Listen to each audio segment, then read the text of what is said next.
Today I'm going to show you how to put together this sunflower smart speaker holder. We'll go through all the pieces, but I just want to identify some of them on the finished item with you. Of course, we've got on the top the 2 layers of the sunflower itself, and you can choose to do this 2 different ways. You can either put the pieces back in here and paint them individually, which would look really great, or you can do what I did and just leave them out, and then I just did an ombre spray painting on the face of both of them, or actually, I'm sorry, on just the top one to give it this look. It's really up to you how you want to do that.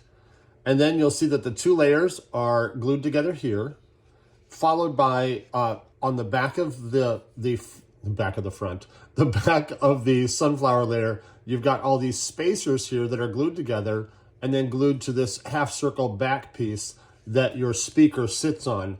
And depending on how big it is, you will choose how many of these spacers to put in there. For example, this is I believe the 4th generation Alexa Dot, and you put it in just like this, and it will sit here.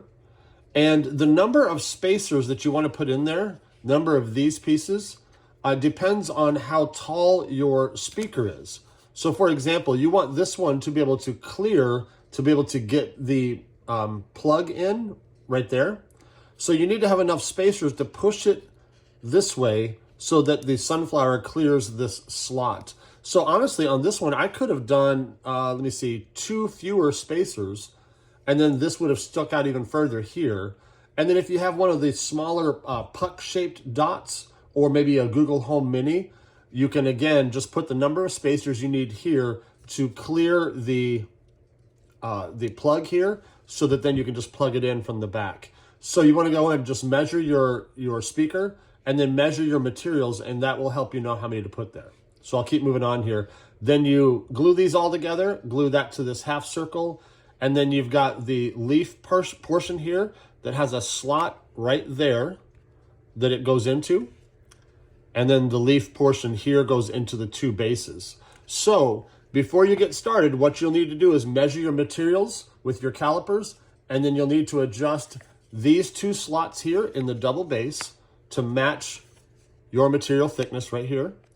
And then you'll also need to adjust this slot here, again, for this to go in here and match your material thickness. So these 2 right here and this one, you need to adjust before you get started. One more thing, this is made for a 1/4 inch material or something in that neighborhood. If it's 0.21, 22, 23, 24, 25, that's all fine. This really is not made for 1/8 inch material, so I would not recommend doing that if I were you. Keep it in the 1/4 inch material range. So let's go ahead and assemble this. I will go ahead and glue some of it together. We'll do it real time. Sometimes that's disastrous, we will see, but we'll do it anyway. So first of all, you've got these 2 pieces here. This is always kind of fun when you take them off the laser to get them lined up again. Sometimes what I'll do is I'll look for a particular part of the flower that is identifiable so I can find it easy. This one that's curving to the left, and I believe, yeah, that's fun. Because here I am now looking for it just like I thought I would. And you just keep rotating it until you find that silly piece.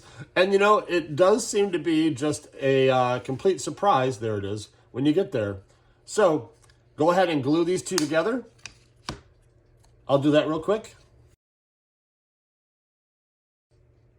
While that glue is setting, we can also glue together our base pieces. However, you want to be very sure that you get these holes lined up when you glue them. So what I would do if I were you is I would take this piece, put it in here, and glue these together while that's in there so it keeps it aligned. That's up to you though. Before I do that, I want to make one quick painting tip for you. Depending on how you're going to paint this, I recommend that you put together all of these items that are green, glue them all together, and then paint them as a group. It'll be a lot easier and it'll make this stick better. Let me give you an example. If you paint these spacers individually and then glue it together, the paint will have to glue to the paint, and it won't do quite as well. So I recommend gluing it all together in a stack, gluing everything together, and then just spray painting the whole thing. But that again is up to you.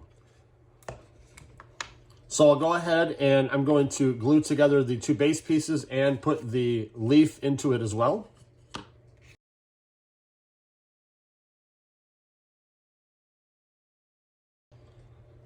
And then next we can take this half circle and we can glue this on here, or we can glue the spacers on. It doesn't really matter the order. I'm gonna go ahead and glue the spacers on and then this onto here.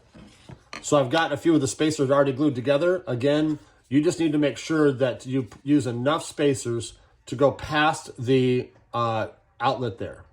So I'm gonna go ahead and use all these in this case. This is another quick tip here to get these to line up perfectly. All you gotta do is put glue on each one of these, and then when you put them together, you can put them flat on the table and push down, and they will line up perfectly there because all of the edges are flat on the table. So once you have these together, now you can glue them onto this piece, and they will glue on. Sorry, I did not wait long enough for that one. Let me do this one more time. So once you have these glued together, then you can glue them onto this half circle here.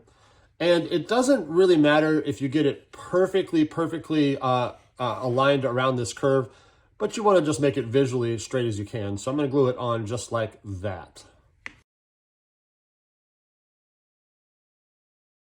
All right, once you've got this glued on, then you can glue this onto here. You see that there are two little shoulders here that this sinks down onto, so you can put glue right there, and then glue this one on. And then the last step to do here is to glue the sunflower onto this. Now, there is no wrong way to do it as far as rotation is concerned, but ever so slightly, it is a little bit wider this way than this way as far as the petals are concerned. And I personally like it this way. You may not even notice it, but I just like it this way myself. You can rotate it wherever you like. So what you're gonna do is you're gonna put glue on all this edge right here, and then you're gonna line it up perfectly just like this.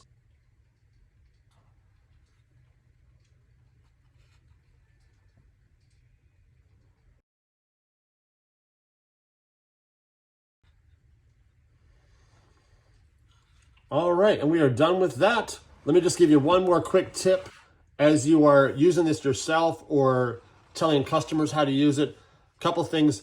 I would never pick up this unit by the flower. I always pick it up by the base right here. It's just stronger that way. You're asking a lot of it to be able to survive being picked up by the flower. One other thing about gluing, let me show you this part too.